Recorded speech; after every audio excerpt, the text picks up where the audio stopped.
Mommy, why do you hate me? Is it because my father is poor? Leave my room now, you pest.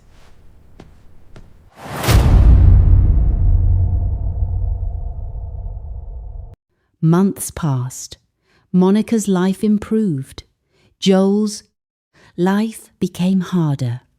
She moved into a better apartment provided by the rich man.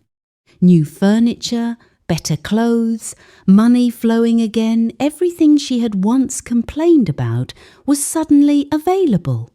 Then she gave birth to another baby girl. The man named her Sonia.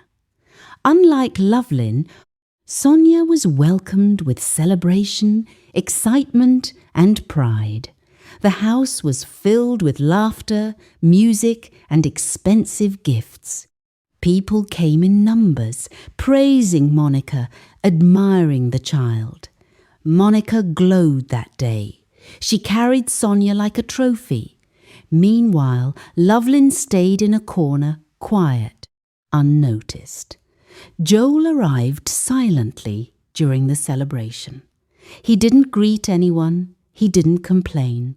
He simply picked up his daughter and left before the party began. He stayed away with her until everything was over.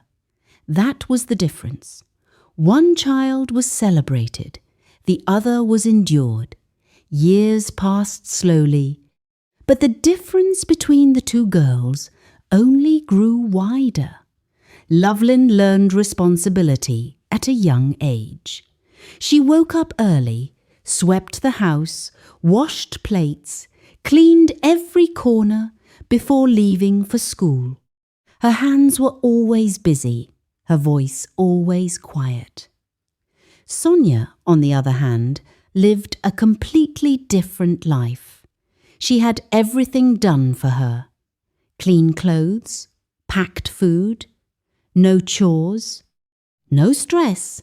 She spent her time watching television, pressing her phone, and moving around with a sense of entitlement that came from never lacking anything. Even their schools reflected their lives. Lovelyn attended a government school. Sonia went to a private school where everything was neat, organized, and expensive. At home, the difference was even more painful.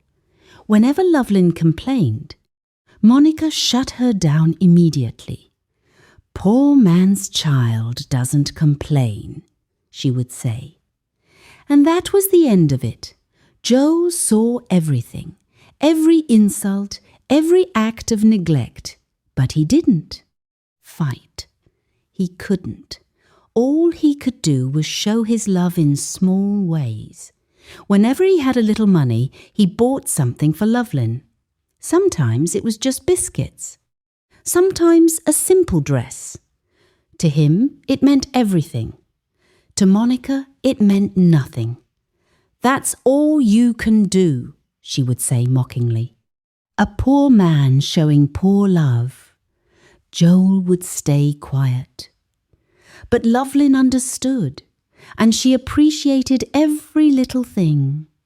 Then came the day that broke something inside her. She was hungry, very hungry. She hadn't eaten properly since morning.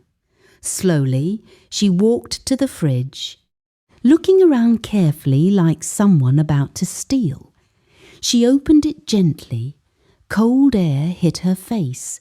Her eyes scanned quickly.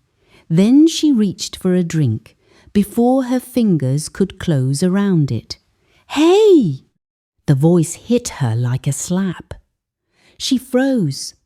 Monica rushed in, anger blazing in her eyes, and snatched the bottle from her hand.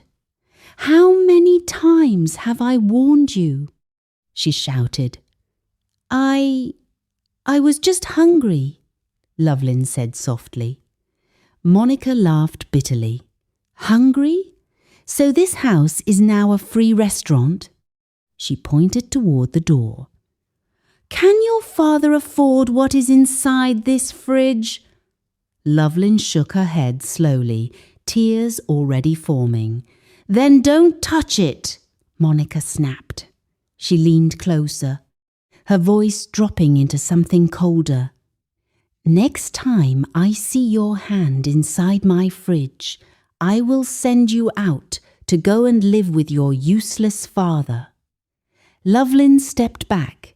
She didn't cry loudly. She just accepted it. That night, something changed. For the first time, she spoke. "Mummy," her voice was shaking. "Why do you hate me like this?" Monica didn't answer, but Lovelyn continued. "Is it because my father is poor?" Silence filled the room. Then Monica turned slowly and laughed. "Listen to her," she said mockingly. "She's asking questions now." Lovelyn's chest tightened. "I'm your daughter." Monica's face hardened instantly. "Then behave like one," she snapped, "and stop talking like you have rights in this house." Lovelyn stood there for a moment, then turned and walked away. That night, she stopped expecting love from her mother.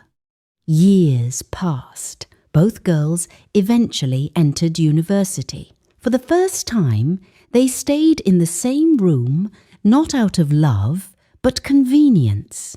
Monica's plan was simple. Lovelyn would continue doing everything, even in school, and that was exactly what happened. Lovelyn focused on her studies. She attended lectures, read her books, and avoided distractions.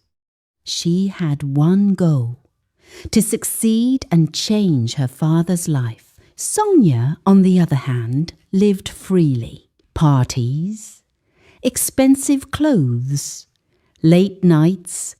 She moved with a group of girls who lived for attention and money. Their lives went in opposite directions. In the end, Lovelyn graduated with a first-class degree. Sonia barely managed to pass. And that was when everything started to change. Lovelyn got a good job in an oil company. Her salary was stable. Her life began to improve. But the first thing she did with her money wasn't for herself. It was for her father. She rented a small but decent house for him. Then she opened a small provision shop so he could start again. Joel stood in that shop one evening, looking around quietly. Tears filled his eyes. For the first time in years, he felt seen. Then came Elvis, the CEO's son. The first time he saw Lovelyn, something about her caught his attention. Not her beauty, her calmness, her humility. They started talking. Then, slowly, they fell in love. But Lovelyn was careful. She had seen what her mother could do. She had seen opportunities taken away from her before. So this time, she kept it secret. When Elvis proposed, she said yes. But she gave him one condition. "Pretend to be poor," she said. Elvis was confused, but he agreed. On the day of the traditional wedding, Elvis came simply dressed. No show, no display. And Monica? She laughed. "Like father, like daughter," she said openly. "You chose well." Lovelyn said nothing. She just watched quietly. Then life changed again.